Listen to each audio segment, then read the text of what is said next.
বিশ্বাস ছাড়া আলটিমেটলি কখনো কোনো রাজনীতি হয় না, আকীদা ছাড়া কোনো ধরনের আইন হয় না, আকীদা ছাড়া কোনো ধরনের শাসন হয় না।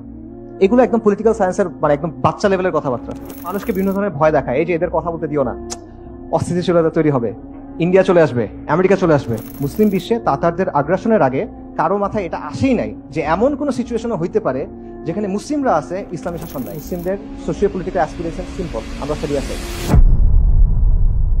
আলহামদুলিল্লাহ ওয়াসসালাতু ওয়াসসালামু আলা রাসূলিল্লাহ ওয়া আলা আলিহি ওয়া সাহবিহি ওয়া সাল্লামা তাসলিমান কাসীরা, আম্মা বাদ। আসসালামু আলাইকুম ওয়া রাহমাতুল্লাহি ওয়া বারাকাতুহু। আপনারা কেমন আছেন? টায়ার্ড? কথা শুনতে পারবেন? কতক্ষণ পারবেন? আচ্ছা দেখা যাক, ইনশাআল্লাহ। ঠিক আছে, সকালে একটা বক্তব্য ছিল, ওটা অনেক কষ্ট করে শুদ্ধ ভাষায় দিছি। ওটা অফিসিয়াল কথা ছিল, তাই ভাই বলতেছে, এখন আর পারতেছি না। এখন আমি আমার মতো বলি ইনশাআল্লাহ। আজকে আমরা অনেক কথা শুনছি, তো এই কথাগুলোর জিস কি ছিল? আসলে কথাগুলোর জিস ছিল যে বাংলাদেশের সমাজ এবং রাষ্ট্রে কাঠামোগত ইসলাম বিদ্বেষ আছে, এবং কাঠামোগত মানে হলো আমাদের রাষ্ট্রের পলিসি, আমাদের রাষ্ট্রের স্টেট আইডিওলজি, আমাদের শিক্ষা, আমাদের আইন, এটার প্রয়োগ, আইন প্রয়োগকারী সংস্থাগুলোর দৃষ্টিভঙ্গি, আচরণ, গণমাধ্যম, এরকম অনেকগুলো বিষয়ের মধ্যে ইসলাম বিদ্বেষ গেঁথে আছে এবং ইসলামের প্রতি নেতিবাচক বিভিন্ন ধারণা গেঁথে আছে। ঠিক আছে, এই আলোচনাগুলো আমরা অলরেডি শুনছি।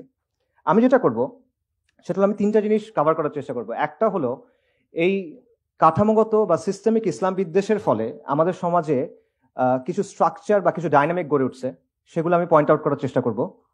আরেকটা হলো এই ইসলাম বিদ্বেষের কারণে আমরা মুসলিমরা আমাদের যে সোশিও পলিটিক্যাল অ্যাসপিরেশন, অর্থাৎ সমাজের ব্যাপারে বা রাজনীতির ব্যাপারে আমরা কি চাই, এই কথাটা বলার সুযোগটা আমাদের কম থাকে বা আমরা বলতে পারি না ইভেন, বা এটা ক্রিমিনালাইজ করা হয়। এই ব্যাপারটা নিয়ে একটু আলোচনা করব এবং ফাইনালি আমি দুটো জিনিস টাই ইন করার চেষ্টা করবো ইনশাআল্লাহ তাআলা। আচ্ছা, সো আমাদের সমাজে এই যে কাঠামোগত ইসলাম বিদ্বেষ আছে বা সিস্টেমিক ইসলাম বিদ্বেষ আছে, এটার ফলাফলগুলো কি কি? এটার একটা ফলাফল হলো যে আমাদের সমাজে ইসলাম এক্সক্লুডেড। মানে কি? দেখেন, আমাদের সমাজ এবং সংস্কৃতির মধ্যে ইসলাম অনুপস্থিত, অথবা আপনি বলতে পারেন ইসলাম যতটুকু থাকার কথা ছিল অতটুকু নাই। ব্যাপারটা চিন্তা করে দেখেন যে ধরেন উপমহাদেশের পৌত্তলিক যে ধর্মগুলো আছে, সেখান থেকে আচার আচরণ, রীতি, অনুষ্ঠান, বেশভূষা, এগুলো কিন্তু আমরা খুব ইজিলি বাঙালি সংস্কৃতি বলে গ্রহণ করে নেই। মঙ্গল প্রদীপ, মঙ্গল শোভাযাত্রা, মূর্তি, মুখোশ, এগুলো কোত্থেকে আসতেছে এগুলো তো আমরা বুঝতেছি, তাই না? এগুলো কিন্তু আপনি গ্রহণ করতে পারেন, এগুলো অসাম্প্রদায়িক, এগুলো সংস্কৃতি নিরপেক্ষ, তাই সবার উপর চাপায় দেওয়া যায়। কিন্তু ইসলামের ক্ষেত্রে এটা করা যায় না। সো এটা কিন্তু আসলে হওয়ার কথা না। আপনারা চিন্তা করে দেখেন, এখানে শত শত বছর ধরে মুসলিমদের শাসন ছিল, এটা ওই সময় পৃথিবীর সবচেয়ে সমৃদ্ধ জায়গাগুলোর একটা ছিল, তাই না? এরকম এটা একটা কসমোপলিটন হাব ছিল। তো সেই হিসেবে মুসলিম আইডেন্টিটি এবং ইসলামের যে রিপ্রেজেন্টেশনটা হওয়ার কথা ছিল, ওটা কিন্তু আমাদের এখানে হয় না।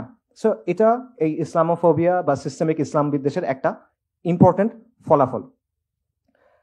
আবার দেখেন, ইসলামের যেই বিষয়গুলোকে নিতে চায় সেগুলো কোন বিষয়? সেগুলো হলো ওই বিষয় যেগুলো হিন্দুস্তানি যেই পেগানিজম আছে সেটার সাথে মিশে গেছে, মাজার সংস্কৃতি, ওরস বা এই টাইপের জিনিসপত্রগুলো, এইগুলো তারা গ্রহণ করবে, কিন্তু যেগুলো আদি অকৃত্রিম ইসলাম সেটার ক্ষেত্রে তারা গ্রহণ করতে চায় না। এরকম একটা ব্যাপারও থাকে। পাশাপাশি দেখেন যে ইসলামের ভিজিবল যে কোনো কিছু, মুসলিমদের জমায়েত হইতে পারে, মুসলিমদের পোশাক হইতে পারে, মুসলিমদের অনুষ্ঠান হইতে পারে, এই জিনিসগুলোকে নেতিবাচকভাবে দেখার একটা টেন্ডেন্সি আছে। এটা সবচেয়ে ভালো এক্সাম্পল হলো এই যে হাসিনা, সে একটা কথা বলছিল যে একটা সংবাদ সম্মেলনে, সকালে ওটা বলছে যে বোরখা পরা মহিলাদের কথা বলতে গিয়ে বলছিল যে এগুলা কি, এটা একদম তাবুর মতো হয়ে থাকবে। এবং এটা ইন্টারেস্টিং। কেন ইন্টারেস্টিং? কারণ হাসিনা কিন্তু নিজেকে ইসলাম বিদ্বেষী হিসেবে প্রেজেন্ট করে না। সে প্রেজেন্ট করে সে একজন তাহাজ্জুদ গুজার মানুষ, সে খুব রিলিজিয়াস, জানামাজ সাথে নিয়ে ঘুমায়, মানে বিছনা থেকে গরম দিয়ে সে জানামাজে পড়ে, এরকম একটা অবস্থা। তো এই ভাইবে আছে, কিন্তু সেও বুঝে যে এইটা বললে তার সমস্যা হবে না। সে কিন্তু নামাজের ব্যাপারে এটা বলবে না, এত নামাজ পড়ার কি দরকার, এটা কখনো হাসিনা বলবে না। সে কি বলবে, এত বোরখা পড়ার কি দরকার, কারণ সে জানে সমাজের মধ্যে এটার একটা অ্যাকসেপ্টেন্স আছে। ঠিক আছে, সো এই জিনিসটা যে ইসলাম বিদ্বেষ যে আসলে আমরা মনে করতে পারি এটা আসলে ওরকম শক্তিশালী কিছু না, বাট এটা আসলে অনেকাংশে সমাজের মধ্যে নর্মালাইজড, সব বিষয়ে না হলেও অনেক বিষয় আসলে নর্মালাইজড। পাশাপাশি দেখেন যে মুসলিমদের জমায়েতকে ক্ষতিকর হিসেবে দেখানোর একটা টেন্ডেন্সি আছে। করোনার সময় দেখেন সব চলতেছে, মসজিদে জামাত হবে না। কলকারখানায় করোনা যায় না, সে অনেক বড় মুত্তাকি, সে শুধু মসজিদে থাকে, মানে জাহেদ লোক, সে আর কোথাও যাচ্ছে না, সে মসজিদে এসে বসে আছে, এরকম একটা অবস্থা। তারপর ধরেন 71 টিভি না ডিবিসি, আমার মনে নাই, এখানে আমি জানি না আসলে আছে কিনা, যাই হোক, তাদের এক আলোচনায় বলতেছিল যে মুসলিমদের কবর দেওয়ার দরকার নেই, পুড়ে দাও। চিন্তা করে, এটা কি পসিবল? আপনি কখনো এটা বলতে পারবেন? অন্য কোনো ধর্মের অনুসারীদের ক্ষেত্রে আপনি বলতে পারবেন? আমরা মানে ইসলামের জায়গা থেকে আমরা কখনো এটা সাপোর্ট করি না এরকম বলা, বাট কেউ কি কখনো বলবে যে ঠিক আছে তোমাদের এটা করার দরকার নেই, পানিতে ভাসিয়ে দাও? না, কিন্তু এটা মুসলিমদের ক্ষেত্রে বলা হবে। পাশাপাশি দেখেন, এগুলো আপনারা জানেন যে কুরবানি নিয়ে চুলকানি আছে, সারা বছর বারবিকিউ খাইতেছে, বার্গার খাইতেছে, কেএফসি যাইতেছে, ওগুলো মনে হয় জ্যান্ত প্রাণীর মাংস খাইতেছে, আর কুরবানির সময় এসে বলছে যে না, এত পশু তুমি মারতেছো কেন, এরকম একটা অবস্থা। সো এটা হলো একটা জিনিস যেগুলো আমরা ইসলাম বিদেশের কারণে সোসাইটির মধ্যে আসতেছে। আরেকটা দেখেন যে মুসলিমদেরকে আউটসাইডার হিসেবে দেখানোর একটা প্রবণতা, যে কারণে ভাই যে আলোচনা করতেছিল যে সাহাবা মসজিদে, এই আলোচনা আসলে যে কারণে গুরুত্বপূর্ণ। দেখেন, বাংলাদেশে একজন রবীন্দ্রসঙ্গীত শিল্পী ছিলেন, মারা গেছেন, মিতা হক। ওনার একটা বিখ্যাত বা কুখ্যাত বক্তব্য আছে, সেটা হলো যে তুমি মুসলিম ভালো কথা, কিন্তু তুমি বাঙালি না কেন? বাঙালি না মানে তুমি দাড়ি রাখলে, তুমি বোরকা পরলে, তুমি নিকাব পরলে তুমি বাঙালি না, এই কথাটা। তার কথার অর্থটা কি? অর্থটা হলো যে ইসলাম মানো, কিন্তু আমি যেভাবে বলতেছি এভাবে মানো। আমি ঠিক করে দিব তুমি কতটুকু ইসলাম মানন করতে পারবা। আমি একটা ছক দিব, এই ছকটার মধ্যে তুমি ইসলাম মানো, এর বাইরে যাবা না। এর বাইরে যদি যাও তাহলে কি? তাহলে তুমি বাঙালি না, ঠিক আছে? আর এর ভেতরে যদি মানো, আমার কথা যদি শোনো, তাহলে আমরা তোমাদেরকে জায়গা দিব, তোমরা বসতে বসতে পারবে, এখানে তোমাদের জায়গা করে দিব। আচ্ছা, আর যদি কোরআন সুন্নাহ মানো তাহলে তুমি বাঙালি হবে না। এবং এই যে বাঙালি না তুমি, এটা বলার অর্থটা কি? এটা বলার অর্থ মানে আপনি আমার অংশ না, আপনি সমাজের প্রতিনিধিত্ব করেন না, আপনি outsider, you don't belong here. আমরা এখানে খাইতে বসে তোমরা জায়গা দিব না, তুমি আমাদের লোক না, ঠিক আছে? এইটা হলো যে আপনাকে আউটসাইডার বানায় রাখার একটা ব্যাপার। এবং ব্যাপারটা একটা এরকম যে হয় নিজেকে বদলাও, সহি বাঙালি হও, নইলে বাইর হও, ঠিক আছে? আমরা জমিদার, তোমরা চাষাভুষা, যেমনে বলবো এমনি থাকবা, এরকম একটা ব্যাপার। আচ্ছা, সো মিতা হক সেকুলারদের যে অংশের প্রতিনিধিত্ব করে সেটা এখন কিছুটা দুর্বল, আলহামদুলিল্লাহ। বাকি এই বয়ানটা আসলে যায় নাই এখনো, এই বয়ান এখনো বহাল তবিয়তে আছে। কিভাবে আছে? আপনারা এখন একটা কথা শুনছেন যে বাংলাদেশে আরবের ইসলাম চলবে না, বাংলার ইসলাম চলবে। এই কথার সাথে মিতা হকের কথার আসলে পার্থক্য কি? কোনো পার্থক্য নাই, লিটারেলি কোনো পার্থক্য নেই, এক্স্যাক্টলি সেম কথা। আমি তোমাকে ইসলামের একটা ভার্সন দিব, আমি তোমাকে ইসলামের একটা ছক দিব, এর ভিতরে ইসলাম মানবা, এর বাইরে যাবা না। এর বাইরে গেলে তুমি ভিনদেশি খারেজি। যদি তুমি মনে করো ইন্না দীনা ইনদাল্লাহিল ইসলাম, তাহলে তুমি নাজদের ইসলাম পালন করতেছো, ঠিক আছে? একদম সেম জিনিস। এবং দুই জায়গার মূল কথাটা কি? মূল কথাটা হলো there is a right way to be Muslim and there is a wrong way to be Muslim. There is a right Islam and there is a wrong Islam. আর এটা কে ঠিক করবে কোনটা সঠিক ইসলাম? ওরা ঠিক করবে, ওরা ঠিক করবে, আপনার ওটা মানতে হবে। এবং রাইট উইথ মানে রাইট মুসলিম হলে কি হইতে হবে? আপনার সহি বাঙালি হইতে হবে, আপনার সহি লিবারাল হইতে হবে, আপনার এলজিবিটি কিউ মানতে হবে। মানে তারা আপনাকে শর্ত দিবে, এগুলো মেনে মেনে আপনাকে প্রমাণ করতে হবে যে না ভাই, আমি আসলে তোমার সোসাইটিতে বিলং করি। মুসলিম হও, ইসলাম মানো, আমার কথা বলো মানো, এটা হলো তাদের কথা। সো এটা বেসিক্যালি ইসলামকে নিয়ন্ত্রণ করার একটা চেষ্টা। সো অবভিয়াসলি তারা যেইটা কথা বলে এটা আলটিমেটলি ইসলাম না। এখানে তাওহীদ নাই, এখানে আল ওয়ালা ওয়াল বারা নাই, এখানে হাকিমিয়া নাই, এটা মিল্লাত ইব্রাহিম না। এটা মিল্লাতু শেখ মুজিব হইতে পারে, এটা মিল্লাতু লালন হইতে পারে, এটা মিল্লাতু ফুলান বা ফুলান হইতে পারে, এটা মিল্লাতু ইব্রাহিম না, আলাইহিস সালাতু ওয়াস সালাম।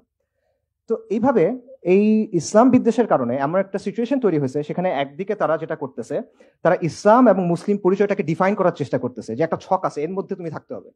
এক একজন ছকটা এক এক রকম করে। এটা মনে করেন শাহবাগীরা একটু ছোট রাখে, আরেকজন হয়তো একটু বড় রাখে, বাট আলটিমেটলি তারা এটা কন্ট্রোল করার চেষ্টা করতেছে। অন্যদিকে আপনি যদি তার কথা না মানেন, তখন সে আপনাকে বহিরাগত, ভিনদেশি, খারেজি, অমুক তমুক লেবেল দেওয়ার চেষ্টা করে। এটার সাথে আরেকটা জিনিস রিলেটেড, সেটা হলো অথরাইজড এবং আনঅথরাইজড ইসলাম। ইসলামের কিছু অংশ হলো অনুমোদিত, কিছু অংশ হলো কন্ট্রাব্যান্ড, অননুমোদিত, এটা পালন করা যাবে না। তো ইসলামের কিছু বিষয় এরকম আসলে আছে যেগুলো নিয়ে কথা বলা যায় না। এরকম কোনো বিষয় বলতে পারবেন আপনারা? আচ্ছা, আপনারা তো হযরত শাহজালালের নাম শুনছেন। আচ্ছা, সবাই তাকে খুব পছন্দ করে। শাহজালালের মাজার, শাহজালালের নামে বিমানবন্দর আছে। আচ্ছা, উনি সিলেটে কেন আসছিলেন জানেন? কি নিয়ে আসছিলেন উনি সিলেটে? তলোয়ার নিয়ে আসছিল সিলেটে। হযরত শাহজালাল আল ইয়ামানি এবং শাহপরান আল ইয়ামানি আরব থেকে আরবের ইসলাম নিয়ে আসছিলেন তলোয়ার নিয়ে, ঠিক আছে? তো আপনি শাহজালালের মাজার নিয়ে কথা বলতে পারবেন, এটা সমস্যা না, কিন্তু আপনি তলোয়ারটা নিয়ে বলতে পারবেন না, বা উনি যে আরব থেকে আসছেন এটা নিয়ে আসলে বলতে পারবেন না। এটা হলো একদম সিম্পলি অনুমোদিত ইসলাম, অননুমোদিত ইসলাম। আরেকটা বলি, তিতুমির রাহিমাহুল্লাহ, তিতুমিরকে নিয়ে অনেক কথা আছে। উনি স্বাধীনতা সংগ্রামী, কৃষক বিপ্লবী, এই সেই হ্যান অনেক কথা না। উনি যে ব্রিটিশদের বিরুদ্ধে লড়াই করে একটা জায়গা দখল করে সেখানে যে ইসলামী শরিয়া দিয়ে শাসন করছে, নিজেকে বাদশাহ ঘোষণা করছিলেন, ওনার আন্ডারে ওয়াজির ছিল, শাসন ছিল, এই কথা কিন্তু আপনি জানেন না। কিন্তু তিতুমির কৃষক বিপ্লবী এটা আছে, এইটা আপনি মানতে পারবেন, ওটা অনুমোদিত, ওইটা অন্য অংশটা অনুমোদিত। এবং শরিয়া নিয়ে কথা বলা এটা অবভিয়াসলি আরেকটা বিষয়, যে এটা খুবই ট্যাবু একটা বিষয়।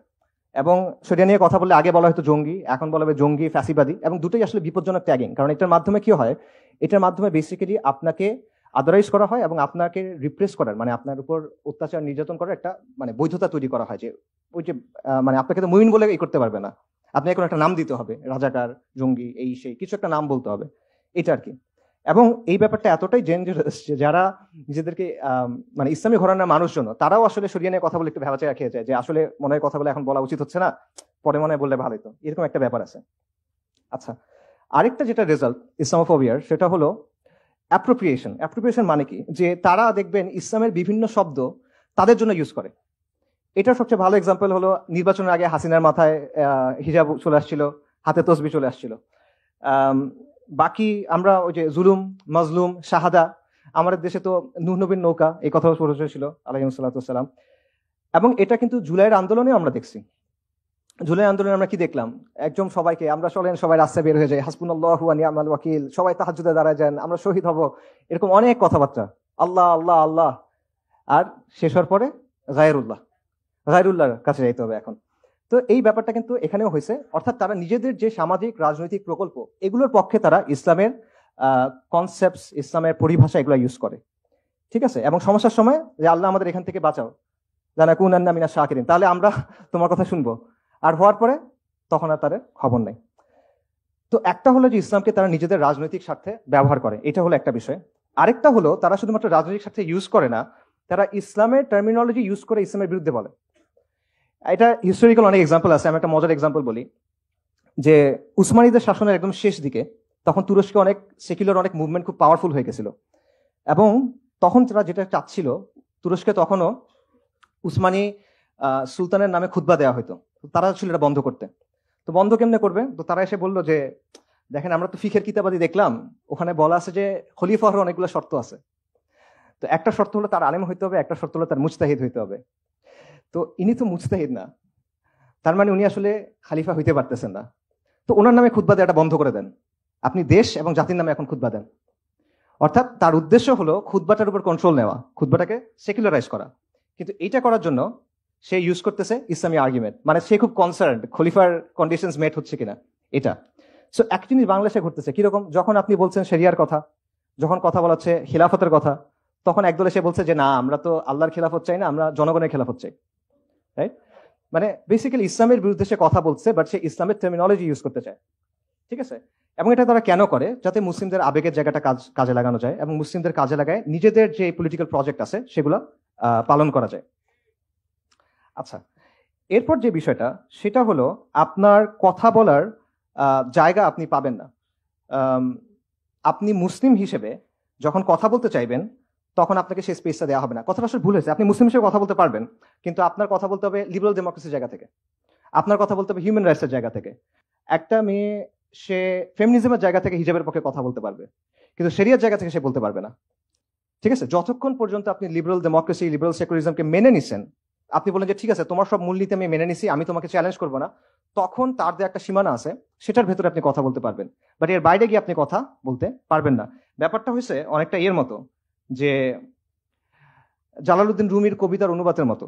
জালালউদ্দিন রুমির যে কবিতা আছে সেগুলো কিন্তু ওয়েস্টে খুব পপুলার, ঠিক আছে, এবং ওয়েস্টের অনেক সেলিব্রিটি আছে যারা এগুলা খুব পছন্দ করে। কিন্তু তার কবিতা অনুবাদ করতে গিয়ে যেটা হয়েছে, এগুলোকে রোমিও জুলিয়েটের কবিতা বানায় ফেলছে। রুমির কবিতা তো সুফি পোয়েট্রি, ঠিক আছে, এখানে আল্লাহর প্রতি ভালোবাসা, রাসূলুল্লাহ সাল্লাল্লাহু আলাইহি ওয়াসাল্লামের প্রতি ভালোবাসা, ফানা, এরকম ব্যাপার আছে। আপনি এটা সে দ্বিমত করেন, ওটা ভিন্ন কথা, বাকি এটা তো লাইলি মজনুর কবিতা না। কিন্তু ওয়েস্টে অনুবাদ করার সময় এটাকে প্রেমের কবিতা বানায় ফেলছে। কেন? কারণ রুমিকে যদি ওয়েস্টের কাছে খাওয়াইতে হয়, তাহলে তার কাছ থেকে ইসলামটা সরাইতে হবে। সো সিমিলারলি আপনি যদি সমাজে এসে কথা বলতে চান মুসলিম হয়ে, আপনার ইসলামটা সরাই রেখে আসতে হবে, তাহলে আপনি বলতে পারবেন, ইসলামটা নিয়ে আসতে পারবেন না। সো আপনি যখন ইমান, আকিদা, হালাল হারাম, আল ওয়ালা আল বারা এই সব কিছু ছেড়ে চলে আসছেন, এবং ইসলামের খালি খোলসটা আছে, তখন সে আপনাকে মানে গ্রহণ করবে, তার আগে সে আপনাকে গ্রহণ করবে না। আপনি যদি ইসলামের জীবনবোধের কথা বলেন, ইসলামের শাসনের কথা বলেন, ইসলামের এসেন্সের কথা বলেন, তখন সে আপনার কথা শুনবে না। ঠিক আছে? আর আপনি যদি ইসলামের কিছু ওয়ার্ড ইউজ করে তার যে চিন্তা ভাবনাগুলো আছে, সেকুলারিজম, ডেমোক্রেসি, ফেমিনিজম, এগুলোর পক্ষে কিছু ব্যাখ্যা দিতে পারেন, তাহলে আপনি মহাবিদ্বান, আপনি বিশাল দার্শনিক, আপনি মহা চিন্তাবিদ, ঠিক আছে, যুগের ইমাম। এইটা আর কি অবস্থা। তো এবং এই সবকিছুর ফাইনাল রেজাল্টটা হলো যে আমরা সামাজিক এবং রাজনৈতিকভাবে মার্জিনালাইজ। এই সবকিছুর রেজাল্টটা হলো যে আপনি কি ধরনের সমাজ চান, আপনি কি ধরনের শাসন চান, এটা বলার সুযোগটা আপনার নাই। এখন আমরা বলি যে আমরা কি ধরনের সমাজ এবং শাসন চাই। আচ্ছা, সমাজ এবং শাসনের ব্যাপারে ইসলামের নর্মেটিভ মানে ইসলামের ডিফল্ট অবস্থানটা কি? ইসলামের ডিফল্ট অবস্থা হলো শরিয়া। মুসলিমরা শরিয়ার অধীনে থাকবে, মুসলিমদের সমাজ, মুসলিমদের শাসন শরিয়ার অধীনে থাকবে, এবং আইডিয়ালি একজন ইমামের আন্ডারে, একজন খালিফার আন্ডারে পুরো মুসলিমরা থাকবে। এটা ইসলামের একেবারে নর্মেটিভ অবস্থান। ক্লাসিক্যাল যুগ থেকে শুরু করে প্রি মডার্ন সময় পর্যন্ত এর কোনো ব্যতিক্রম আপনি পাবেন না, নেভার, সম্ভব না। ঠিক আছে, যত আলোচনা হয়েছে, আপনি হাকামুস সুলতানিয়া বলেন, আল মাওয়ার্দি বলেন, আল জুয়াইনি বলেন, আল গাজ্জালি বলেন, ইবনু জামা, ইবনু তাইমিয়া, ইবনু খালদুন, যতজন আছে একদম প্রি মডার্ন টাইম পর্যন্ত সবার মত হলো এই জায়গা থেকে শুরু হয়েছে যে মুসলিমদের শাসনে, মুসলিমদের সমাজে শাসন হবে শরিয়া দিয়ে। এইটার বাইরে কোনো কথা নেই। এবং আইডিয়াল সিচুয়েশন সবসময় এটা যে একজন খালিফার আন্ডারে পুরো মুসলিমরা একত্রিত থাকবে। এই অবস্থার সাথে ব্যতিক্রম করছে এমন কেউ নাই। এবং তাতারদের আগ্রাসনের আগে, মুসলিম বিশ্বে তাতারদের আগ্রাসনের আগে কারো মাথায় এটা আসেই নাই যে এমন কোন সিচুয়েশন হইতে পারে যেখানে মুসলিমরা আছে, ইসলামী শাসন নাই। এটা তাদের didn't even ochre to them. ঠিক আছে, তো এটা হলো একদম বাই ডিফল্ট, মানে আমাদের একদম ইনবিল্ট অবস্থান। কিন্তু এই অবস্থানটা আজকে অপরিচিত হয়ে গেছে টু দ্য এক্সটেন্ট, যখন কেউ এটা বলে যে আমরা শরিয়া চাই, তখন এটা মনে হয় মহা র্যাডিক্যাল একটা কাজ হয়ে গেছে। অথচ এটা ইসলামের একদম ডিফল্ট পজিশন। মানে আপনি যেমন নামাজের ব্যাপারে কি আপনার কাছে যদি বলে 5 ওয়াক্ত সালাত নাকি 6 ওয়াক্ত, আপনি অবাক হয়ে যাবেন, এটা কি বলে? এটা ওরকম একটা ব্যাপার। সো এই চেঞ্জটা আসলে কিভাবে হলো? এই চেঞ্জটা হয়েছে কলোনিয়াল যুগে, উপনিবেশিক আগ্রাসনের সময়। উপনিবেশিক আগ্রাসনের দুটা কাজ হয়েছে। এক, তারা আমাদের উপর তাদের শাসন চাপাই দিছে। বা তার আগে তারা কি করছে, আমাদের তো একটা শাসন ছিল, সেটাকে তারা একদম স্টেপ বাই স্টেপ সিস্টেম্যাটিক ভাবে ডিসম্যান্টেল করছে।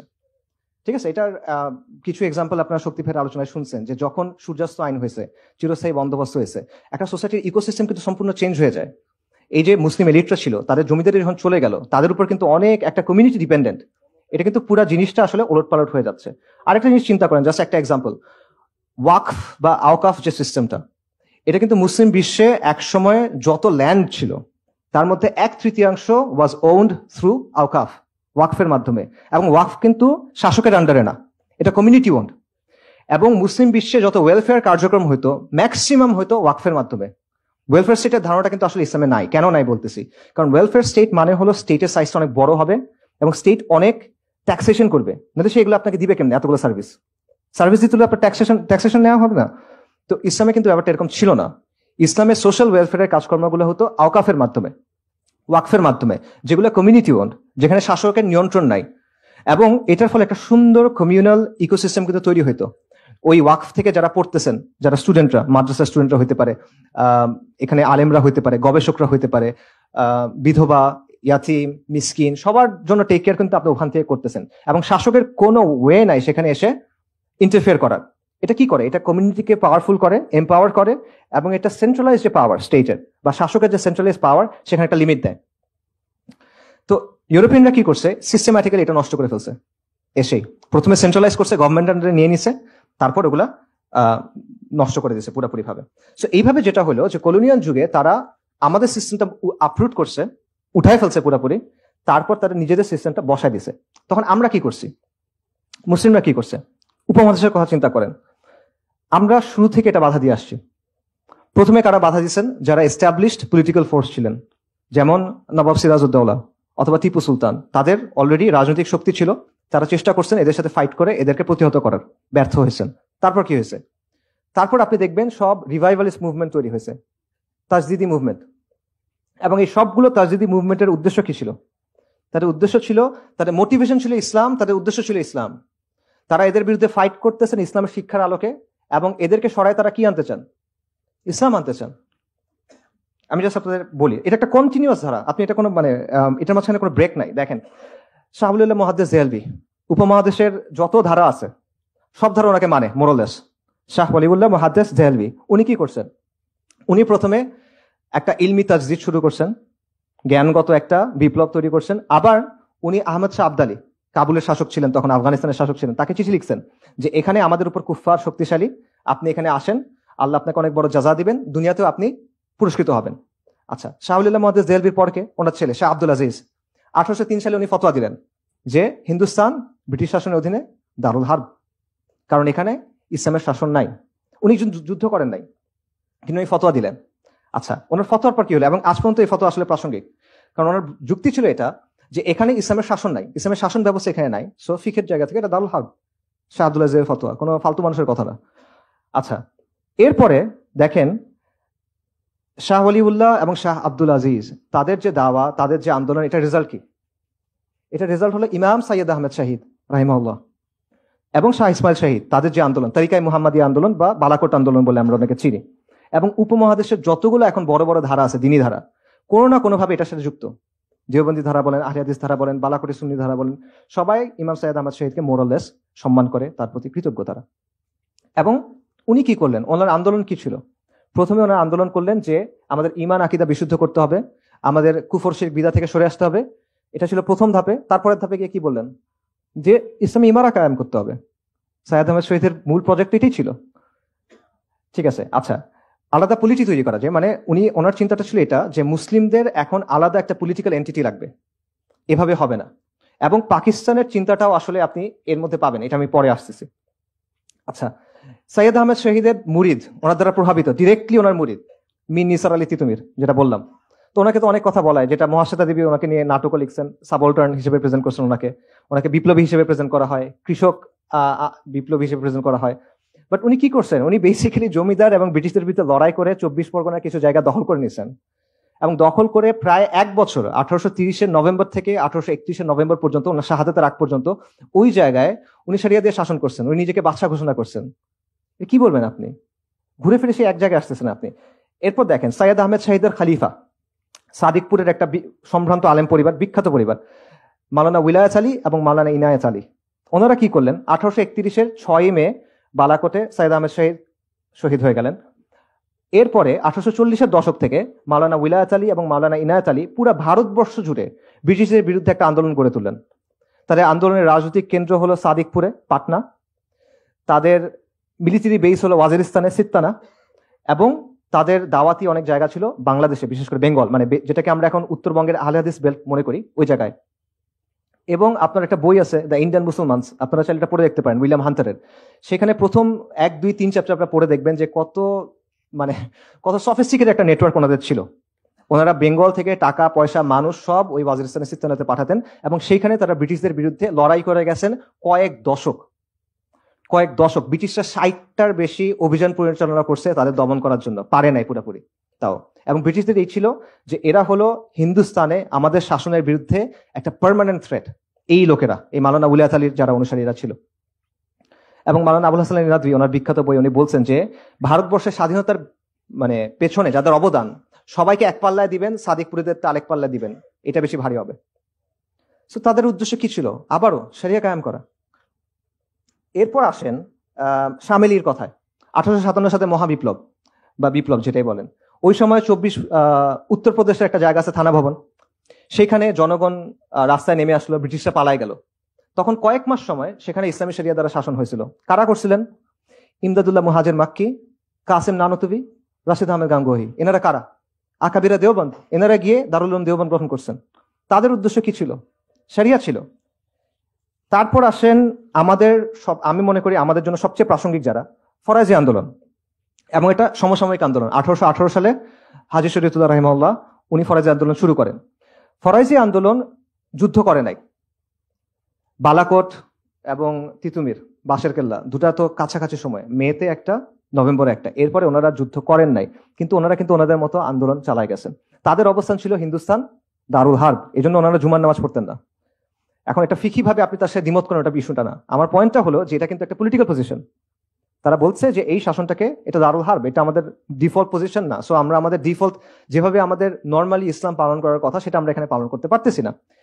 পাশাপাশি তারা কিন্তু বিভিন্ন ধরনের আন্দোলন করছেন। আমরা ফরাজি বলতে বুঝি যে তারা হয়তো বা শুধুমাত্র কুফর শিরক বিদআর বিরুদ্ধে কথাবার্তা বলছে, বাট ব্যাপারটা কিন্তু এরকম না। তাদের একটা অর্গানাইজেশনাল স্ট্রাকচার ছিল, তাদের প্যারামিলিটারি বাহিনী ছিল, লাঠিয়াল বাহিনী ছিল, তারা চর দখল করতেন, আন্দোলন করতে, বিভিন্ন কৃষক আন্দোলন তারা করছেন, বিভিন্ন অসহযোগ আন্দোলন তারা করছেন, এবং তারা রাষ্ট্রের উপর চাপ প্রয়োগ করছেন।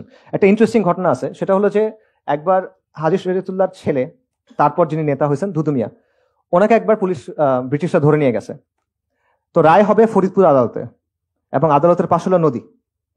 তো রায়ের দিন ফরাইজিরা 3000 নৌকা নিয়ে হাজির হয়েছে, নৌকা ভর্তি লাঠিয়াল। যে রায় যদি দুদু মিয়ার পক্ষে যায় তাহলে তো ঠিক আছে, যদি পক্ষে না যায় আদালত ভেঙে বের করে নিয়ে যাবে। সো তারা ওইভাবে প্রেশারও দিচ্ছেন, প্রেশারাইজও করছেন, ঠিক আছে। এবং পরে শেষ পর্যন্ত তার পক্ষে রায় দিছিল, আর ভাঙতে হয় নাই। এর বাইরে ফরাইজিদের নিজস্ব আদালত ছিল, তাদের শরিয়া আদালত ছিল, তাদের যে কন্ট্রোল যে জায়গাগুলো ছিল সেখানে তাদের শরিয়া আদালত ছিল, যেখানে হানাফি ফিক অনুযায়ী শাসন হইতো। এবং ডক্টর মুহাম্মদ আহসানুল্লাহ ফয়সাল কিছুদিন আগে মারা গেছেন রাহিমাহুল্লাহ, ওনার একটা থিসিস আছে, এটা ফরাইজিদের নিয়ে সবচেয়ে ডিটেল কাজ আমার দেখা, মুইনুদ্দিন খানের কাজের চেয়ে অনেক বেশি ডিটেল। ওখানে উনি সবগুলো আনছেন যে শুধু ঢাকা, বৃহত্তর ঢাকা অঞ্চলে 22টা শরিয়া আদালত ছিল তাদের, ফরাইজিদের, ঠিক আছে। তো এই আবারও দেখেন ঘুরে ফিরে ফরাইজি আন্দোলন যারা আলটিমেটলি স্ট্রাগলে যায় নাই, আর্ম স্ট্রাগলে যায় নাই, তারাও আলটিমেটলি কি চাইছে? শরিয়া চাইছে। অর্থাৎ কন্টিনিউসলি আপনি বারবার দেখতেছেন যে আমাদের শরিয়া শাসন ছিল, ওটা হয়তো ফ্লড ছিল, সমস্যা নাই, কিন্তু ছিল। এরপরে ব্রিটিশরা আসলো, তারা এটা সরাই দিল। এরপর আমাদের প্রথম ইম্পালস কি ছিল? আমাদের প্রথম ইম্পালস ছিল যেটা সরাই আবার সরিয়ে আনতে হবে, লজিক্যালি, রাইট? এটি তো হওয়ার কথা। এবং শুধু এটা এইখানে না, এই একই সময়ে পুরো মুসলিম বিশ্বে আপনি অনেকগুলো আন্দোলন দেখবেন যেগুলোর মোরাললেস একই ধরনের রুট। প্রথমে তারা সংস্কার আনছে, কুফর শিরক বিদার বিরুদ্ধে সংস্কার করছে, তারপর তারা একটা তাজদিদি মুভমেন্ট হয়েছে, তারপর তারা তামকিনের দিকে গেছে। এটা একটা কমন প্যাটার্ন আপনি দেখবেন। এবং শুধু এইটা না, এই যে পাকিস্তান যে রাষ্ট্র, এটার সাথে এই সিলসিলা সম্পর্ক আছে। পাকিস্তান আন্দোলন কারা করছে? মুসলিম লীগ কারা করছে? আলিগড়ের ছাত্ররা, আলিগড়ি ধারা যেটাকে বলা হয়। আলিগড় কার brain child? Sir Syed Ahmed খান।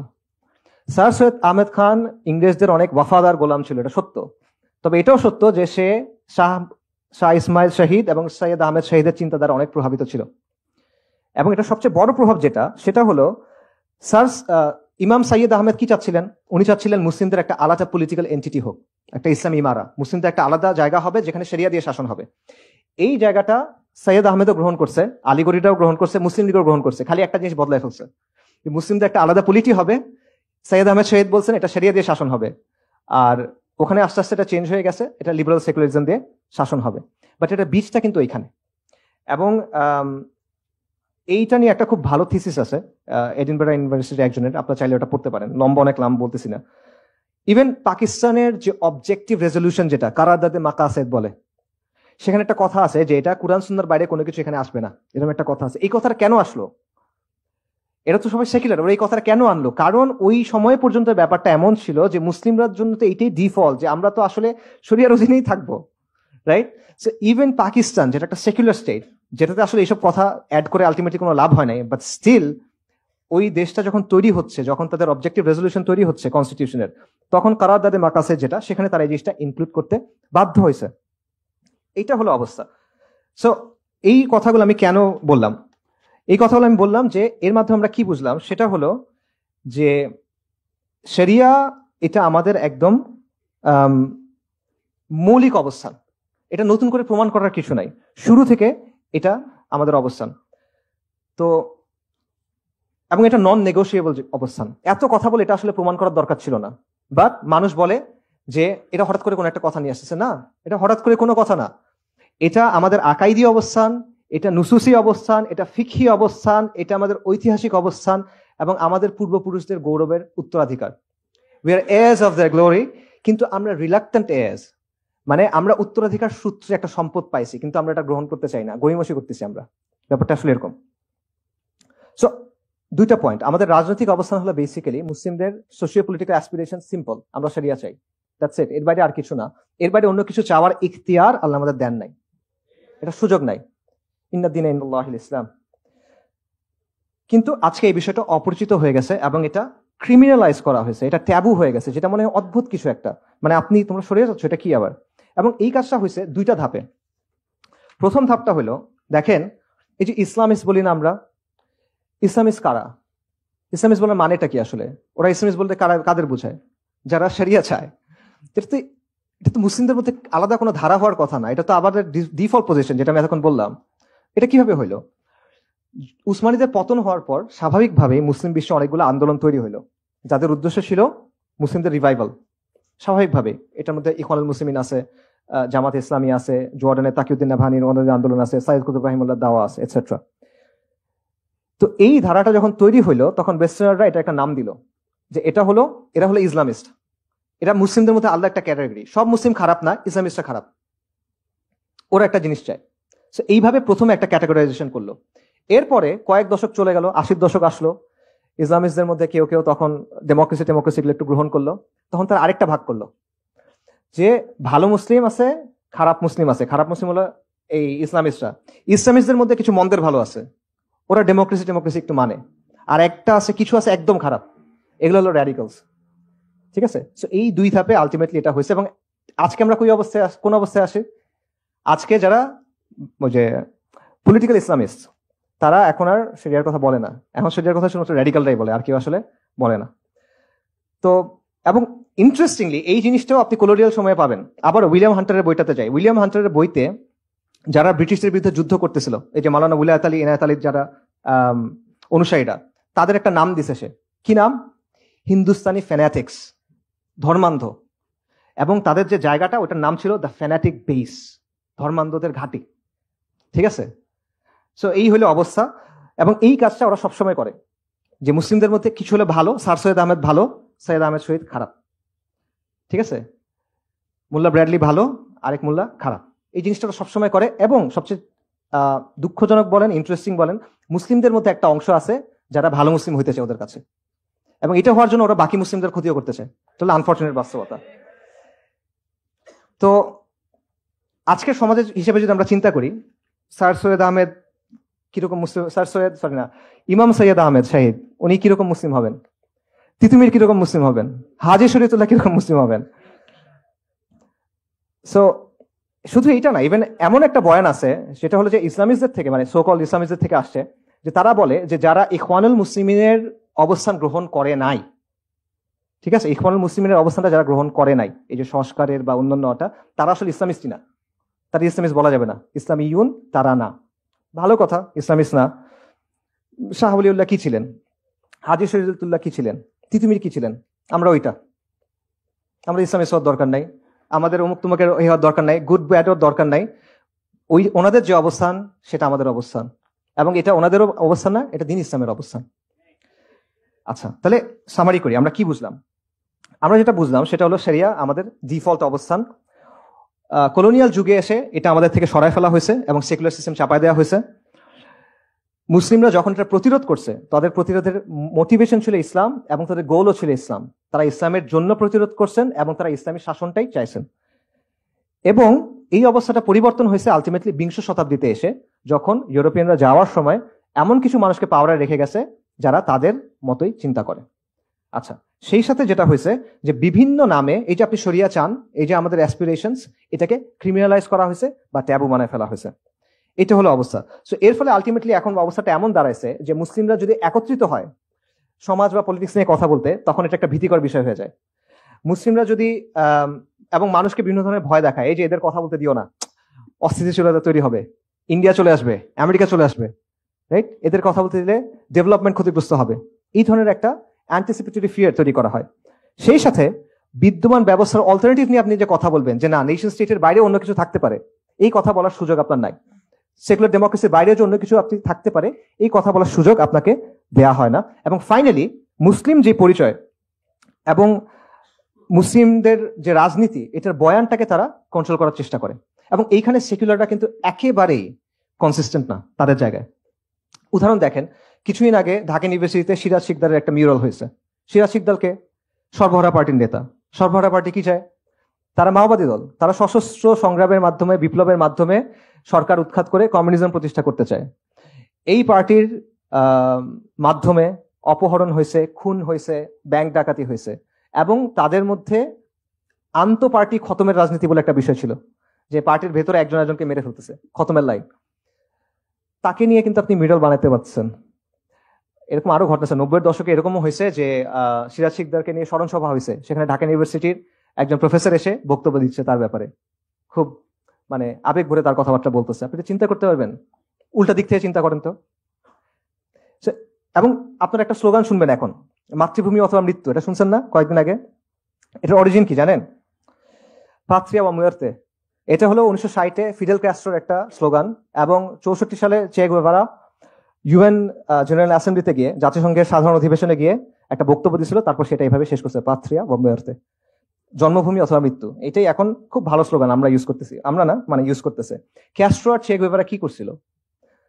তারা তারা সশস্ত্র বিপ্লবের মাধ্যমে সরকারকে উৎখাত করে তাদের নিজের আদর্শ প্রতিষ্ঠা করছিল, তাই না? সো এইরকম একটা লোকের টি শার্ট আপনি পড়তে পারতেছেন, তার ক্যাপ পড়তেছেন, আপনি খুব ভালো হিরো, প্রগতিশীল, অনেক জোস। কিন্তু আমি মুসলিম, আমি যদি বলি যে আমি শরিয়া চাই, সেটা আমি বলতে পারবো না, এটা সামহাউ ট্যাবু। এটা হলো অবস্থা। গুয়েভারার কথা আরো অনেক কিছু বলা যায়। গুয়েভারার একটা গেরিলা ওয়ারফেয়ারের ক্ষেত্রে তার একটা থিওরি ছিল, ফোকো থিওরি, সরি। এই থিওরি থেকে ইনফ্লুয়েন্স হয়ে ল্যাটিন আমেরিকার অনেকগুলা দল আরবান গেরিলা ওয়ারফেয়ার শুরু করছিল।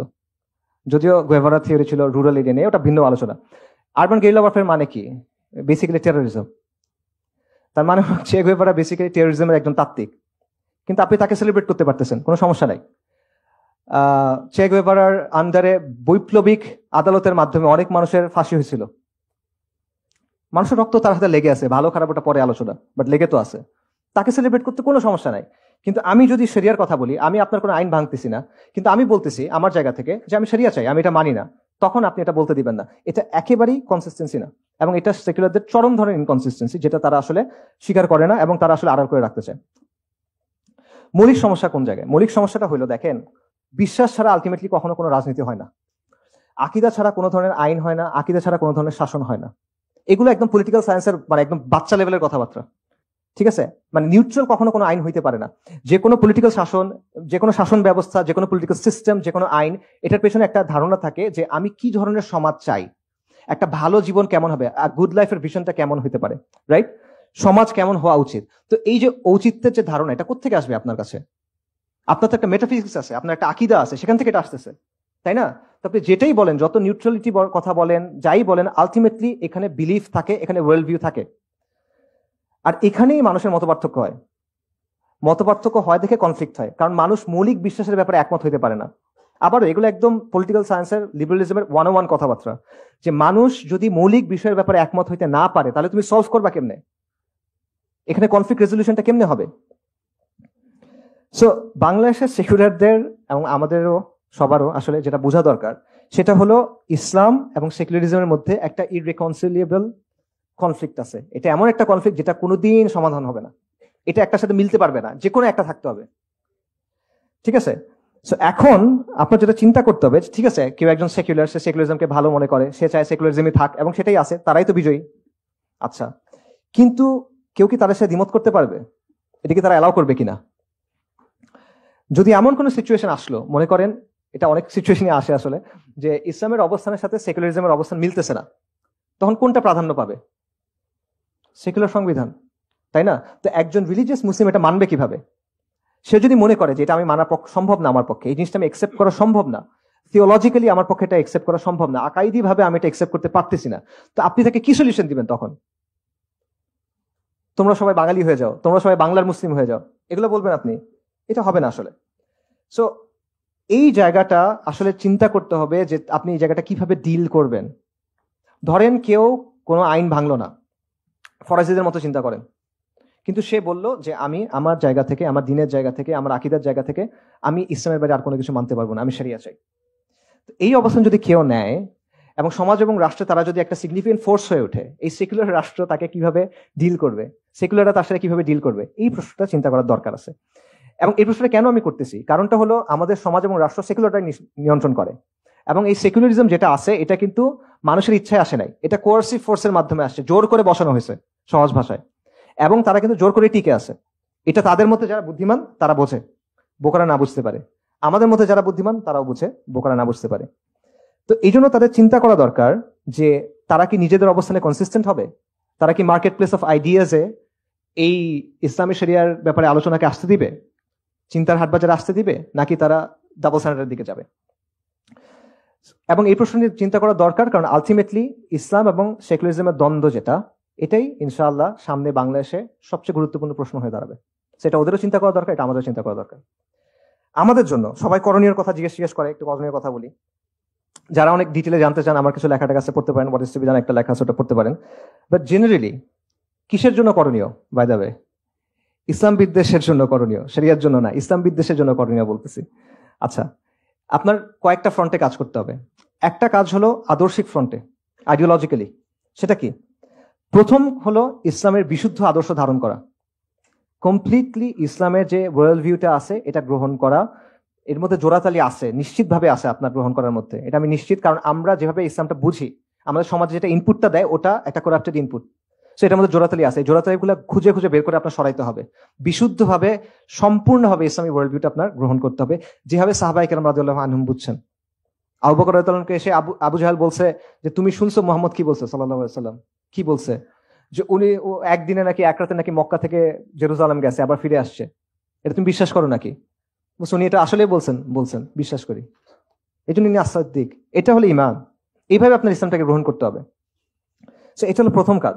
দ্বিতীয় যেটা কাজ সেটা হলো এই ইসলাম বিদ্বেষের যে স্তম্ভগুলো আছে, যেগুলো ভাইদের আলোচনায় অনেকগুলো আসছে, সেকুলারিজম, বাঙালি জাতীয়তাবাদ ইত্যাদি ইত্যাদি, এগুলোকে আপনার আউটরাইট অ্যাটাক করতে হবে। আদর্শিকভাবে আউটরাইট অ্যাটাক করা, ডিলেজিটিমাইজ করতে হবে কমপ্লিটলি। আপনি এর সাথে কুসুম কুসুম ভালোবাসা করতে পারবেন না, যে ঠিক আছে এটা একটু আছে ওইটা একটু আছে, না না এটা ভালো ওইটা ভালো, এইরকম করলে। রবীন্দ্রনাথের কবিতা আসলে খুব ভালো, রবীন্দ্রনাথের কবিতা খুব ভালো, খুবই ভালো, তার লেখাও খুবই ভালো, but it doesn't concern me. আমি তার সাহিত্যমান নিয়ে আলোচনা করতে আসি নাই। এটা আমার আইডেন্টিটি, অস্তিত্বের একটা প্রশ্ন। আমার যখন ফ্রি টাইম থাকবে আমি তখন এগুলা করবো, বউকে শোনাবো, ওটা ভিন্ন বিষয়। ঠিক আছে? সো এই ব্যাপারে আপনার কুসুম কুসুম অ্যাপ্রোচ নিলে হবে না। You have to completely delegitimize them. এই আইডেন্টিটি, এই ন্যারেটিভ আপনার ভেঙে ফেলতে হবে। এটা রেখে আপনি কখনো এই হতে পারবেন না। এখানে কোনো হাফ মেজার নাই। Half measure always fails.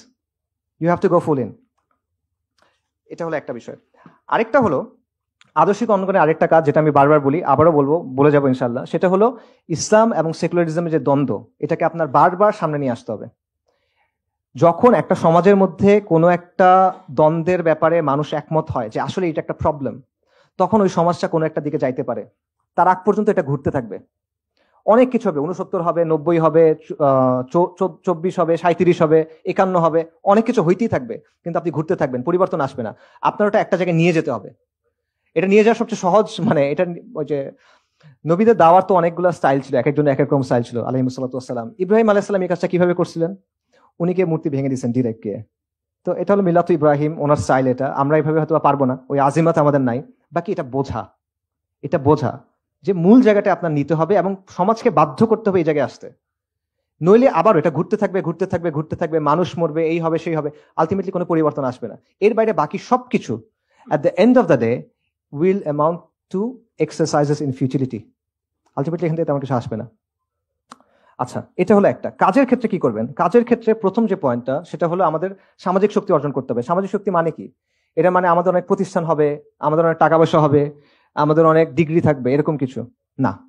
এটা সামাজিক শক্তি না। আমি সামাজিক শক্তি একটা স্পেসিফিক পলিটিক্যাল সেন্সে ইউজ করতেছি।